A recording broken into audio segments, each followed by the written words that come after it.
Capítulo 4. La presciencia de Dios.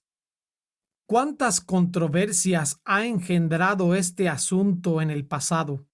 Pero, ¿qué verdad hay en las Escrituras que no se haya tomado como ocasión para batallas teológicas y eclesiásticas?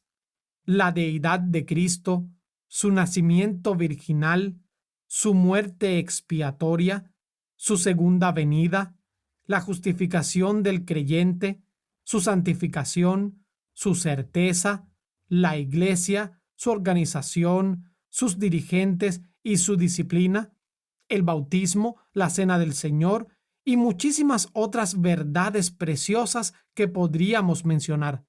Con todo, las controversias sostenidas en torno a estas cuestiones no cerraron la boca de los siervos fieles de Dios. Habríamos de evitar entonces el enojoso asunto de la presciencia divina, porque hay ciertamente algunos que nos acusarán de fomentar la contienda. Que otros disputen si quieren. Nuestro deber es testificar según la luz que se nos ha concedido. Hay dos cosas acerca de la presciencia divina que muchos ignoran. Uno, el significado del término. Y dos, su alcance bíblico. Debido a que esa ignorancia está tan extendida, a un predicador o maestro le resultará muy fácil defraudar con perversiones acerca de este tema aún al pueblo de Dios. Solo hay una salvaguardia contra el error: estar confirmados en la fe, y para ello ha de haber estudio diligente y oración, así como una recepción humilde del injerto de la palabra de Dios. Solo entonces nos veremos fortalecidos contra los ataques de aquellos que nos asaltan. En estos días, hay algunos que están utilizando indebidamente esta verdad con el fin de desacreditar o negar la soberanía absoluta de Dios en la salvación de los pecadores.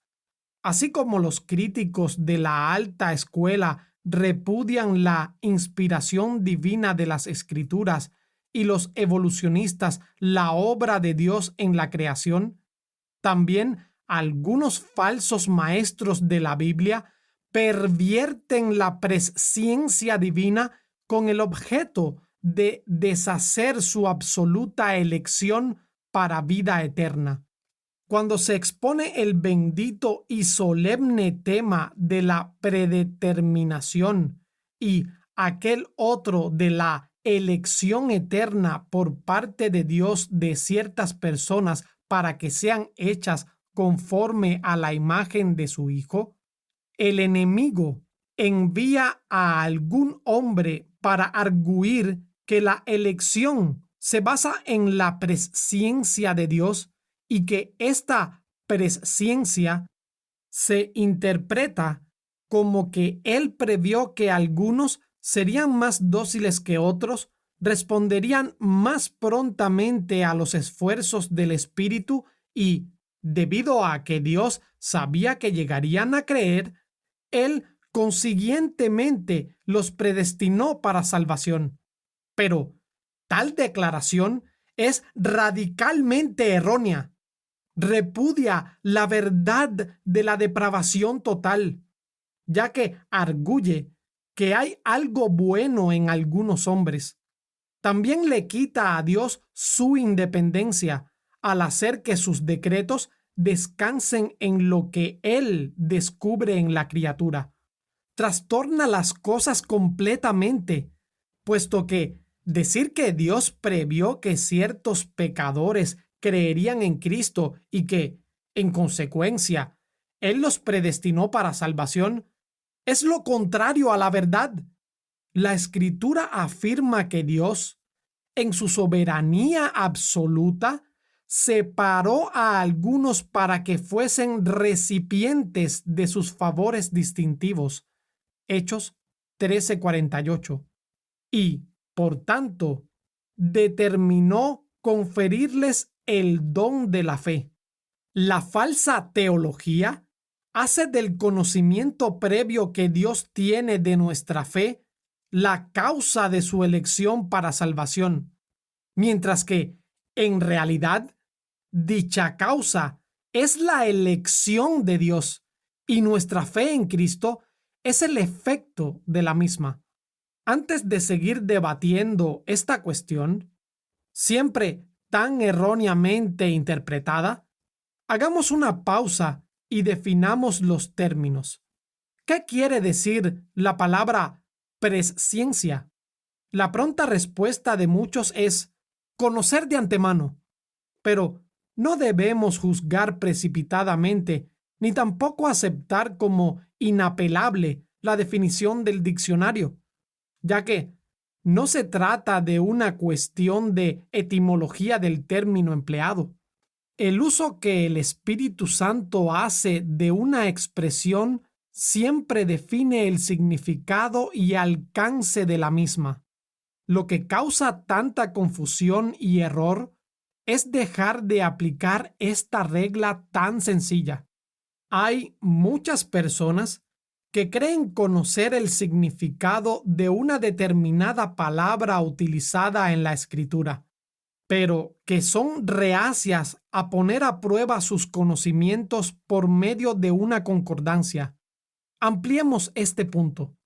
Tomemos la palabra carne.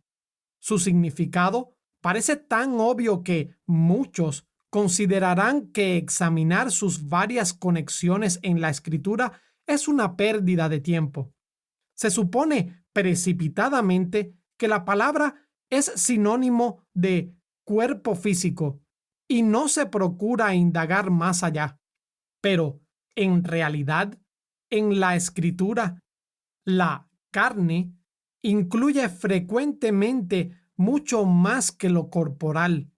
Solo mediante la comparación diligente de cada caso y el estudio de cada contexto por separado puede descubrirse todo lo que ese término abarca. Consideremos la palabra mundo.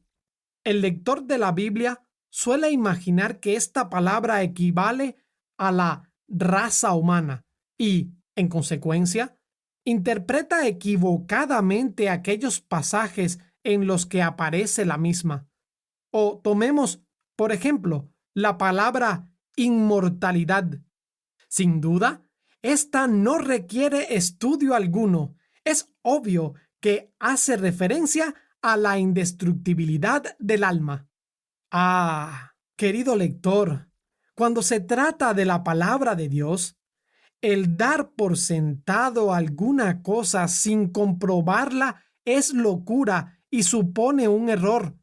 Si te tomas la molestia de examinar cuidadosamente cada pasaje en que se encuentran las palabras mortal e inmortal, te darás cuenta de que éstas nunca se aplican al alma, sino al cuerpo. Todo lo dicho acerca de la carne, el mundo o la inmortalidad es aplicable con la misma fuerza a los términos conocer y preconocer, conocimiento anticipado. Lejos de bastar con la mera suposición de que estas palabras no significan más que simplemente cognición, veremos que los diferentes pasajes en que se encuentran las mismas deben ser cuidadosamente considerados.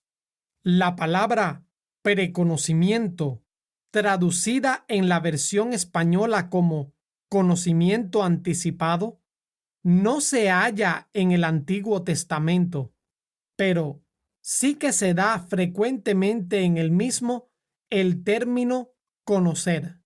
Cuando se utiliza dicho término en relación con Dios, a menudo significa mirar con favor, denotando no una mera cognición, sino un afecto por el objeto que se mira. Te he conocido por tu nombre. Éxodo 33:17. Rebeldes habéis sido a Jehová desde el día que yo os conozco. Deuteronomio 9:24. Antes que te formase en el vientre, te conocí. Jeremías 1:5. A vosotros solamente he conocido de todas las familias de la tierra. Amós 3:2. En estos pasajes, conocer significa amar o bien designar. Asimismo, en el Nuevo Testamento se usa frecuentemente la palabra conocer en el mismo sentido que en el Antiguo. Entonces les declararé, nunca os conocí. Mateo 7:23. Yo soy el buen pastor y conozco mis ovejas y las mías me conocen. Juan 10:14. Pero si alguno ama a Dios, es conocido por él. Primera Corintios 8:3. Conoce el Señor a los que son suyos. Segunda Timoteo 2:19. El término preconocer o presciencia, tal como se usa en el Nuevo Testamento, es menos ambiguo que en su forma simple conocer. Si se estudian con detenimiento todos los pasajes en que aparece, se descubrirá que es muy discutible que el término haga referencia a una mera percepción de hechos que han de tener lugar. En realidad, este término nunca se utiliza en la escritura en relación con sucesos o acciones, sino que, por el contrario, siempre se refiere a personas. Dios conoció por anticipado a las personas, no a sus acciones. Para demostrarlo, citaremos los pasajes en que se encuentra esta expresión. El primero de ellos es Hechos 2:23, donde leemos acerca de Jesús, entregado por el determinado consejo y anticipado conocimiento de Dios, prendisteis y matasteis por manos de inicuos, crucificándole. Si nos fijamos con atención en las palabras de este versículo, veremos que el apóstol no estaba hablando en cuanto al conocimiento anticipado de Dios del acto de la crucifixión, sino de la persona crucificada, a este entregado por.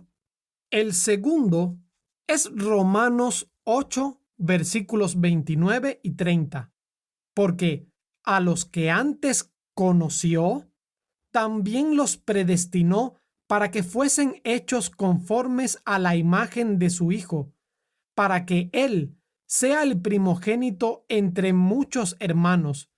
Y a los que predestinó, a estos también llamó. Fijaos bien en el pronombre que se emplea aquí. No es lo que, sino a los que antes conoció. Se nos indica no la sumisión de la voluntad ni la fe del corazón, sino a las personas mismas.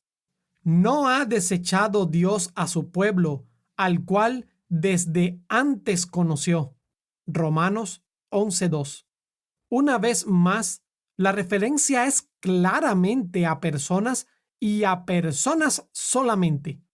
La última cita es 1 Pedro 1:2. Elegidos según la presciencia de Dios Padre o conocimiento previo de Dios Padre. ¿Quiénes son elegidos según la presciencia de Dios Padre? El versículo anterior nos lo dice: los expatriados de la dispersión, es decir, la diáspora, los judíos creyentes que estaban dispersos. Aquí también la referencia es a personas y no a los hechos previstos de estas. En vista de estos pasajes, y no hay más que estos. ¿Qué base bíblica existe para decir que Dios previó los hechos de algunos, a saber, su arrepentimiento y fe, y que a causa de tales hechos los eligió para salvación? Absolutamente ninguna. La Escritura jamás habla del arrepentimiento y de la fe como algo previsto o preconocido por Dios. Es verdad que Dios conocía desde toda la eternidad el que algunos se arrepentirían y creerían, pero la Biblia no se refiere a esto como el objeto de la presciencia de Dios. El término se refiere invariablemente al preconocimiento divino de personas. Así pues, retengamos la forma de las sanas palabras. 2 Timoteo 1:13. Otro asunto sobre el que deseamos llamar particularmente la atención es que los dos primeros pasajes citados muestran de manera clara y enseñan implícitamente que la presciencia de Dios no está cautiva, sino que detrás de ella y precediéndola hay algo más: su propio decreto soberano. Cristo fue entregado por el determinado consejo y el anticipado conocimiento de Dios. Hechos 2:23. Su consejo o decreto constituyó la base de su anticipado conocimiento. Así sucede también en Romanos 8:29. Este versículo empieza con la palabra porque, lo cual nos refiere a aquello que viene inmediatamente antes. ¿Qué es entonces lo que dice el versículo anterior? Todas las cosas les ayudan a bien a los que conforme a su propósito son llamados. Así pues, el anticipado conocimiento de Dios se basa en su propósito o decreto. Salmo 2:7. Dios conoce por anticipado lo que será porque Él ha decretado que sea.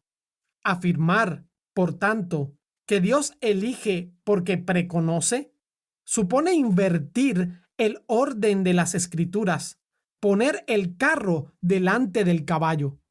La verdad es que Él preconoce porque ha elegido. Esto elimina la base o causa de la elección como algo perteneciente a la criatura y la coloca en la soberana voluntad de Dios. Dios se propuso elegir a ciertas personas, no porque hubiera algo bueno en ellas, ni porque previera algo bueno en ellas, sino sola y puramente por su buena voluntad. El por qué haya escogido a estas personas no lo sabemos. Lo único que podemos decir es: sí, Padre, porque así te agradó. La verdad llana de Romanos 8:29 es que Dios, antes de la fundación del mundo, separó a ciertos pecadores y los escogió para salvación. 2 Tesalonicenses 2:13. Esto se ve claro en las últimas palabras del versículo. Los predestinó para que fuesen hechos conformes a la imagen de su Hijo. Dios no predestinó a aquellos que Él prevía que serían hechos conformes, sino que, por el contrario, predestinó a los que antes conoció, es decir, amó, eligió, para que fuesen hechos conformes. Su conformidad con Cristo no es la causa, sino el efecto de la presciencia y la predestinación de Dios. Dios no eligió a ningún pecador porque previera que éste iba a creer, por la razón sencilla pero suficiente de que ningún pecador cree jamás hasta que Dios le da fe. De la misma manera que ningún hombre puede ver antes que Dios le dé la vista. La vista es el don de Dios y ver es la consecuencia del uso de su don. Asimismo, la fe es el don de Dios, Efesios 2, versículos 8 y 9, y creer la consecuencia del uso de ese don. Si fuera cierto que Dios eligió a algunos para ser salvos porque a su debido tiempo ellos iban a creer, eso convertiría el creer en un acto meritorio y, en tal caso, el pecador tendría razón para jactarse, lo cual la Escritura niega rotundamente, Efesios 2:9. En verdad, la palabra de Dios es suficientemente clara cuando enseña que el creer no constituye un acto meritorio. Afirma que los cristianos son aquellos que, por la gracia, han creído. Hechos 18:27. Por tanto, si han creído por la gracia, no hay absolutamente nada meritorio en creer y, si no hay nada meritorio, no puede constituir la base o causa que moviera a Dios a escogerlos. No, la elección de Dios no procede de nada que haya en nosotros, ni de nada que proceda de nosotros, sino únicamente de su propia buena voluntad soberana. Una vez más, en Romanos 11:5, leemos acerca de un remanente escogido por gracia. Ahí está suficientemente claro. La misma elección es por gracia y la gracia es favor inmerecido, algo a lo que no tenemos derecho alguno. Así pues, se ve lo importante que es para nosotros tener ideas claras y bíblicas acerca de la presciencia de Dios. Los conceptos erróneos en cuanto a ella llevan inevitablemente a las más deshonrosas ideas acerca del Señor. El concepto popular respecto de la presciencia divina es del todo insuficiente. Dios no solamente conoció el final desde el principio, sino que planeó, fijó y predestinó todo desde el principio. Y de la misma manera que la causa determina el efecto, así también el propósito de Dios es la base de su presciencia. Si pues el lector es un cristiano real, lo es porque Dios lo escogió en Cristo desde antes de la fundación del mundo, Efesios 1:4, y lo hizo no porque previó que iba a creer, sino porque simplemente así le agradó hacerlo. Te escogió a pesar de tu incredulidad natural. Siendo así, toda la gloria y la alabanza le pertenece solamente a Él. No tienes base alguna para atribuirte ningún mérito. Has creído por la gracia. Hechos 18:27. Y ello porque tu elección misma fue por gracia. Romanos 11:5.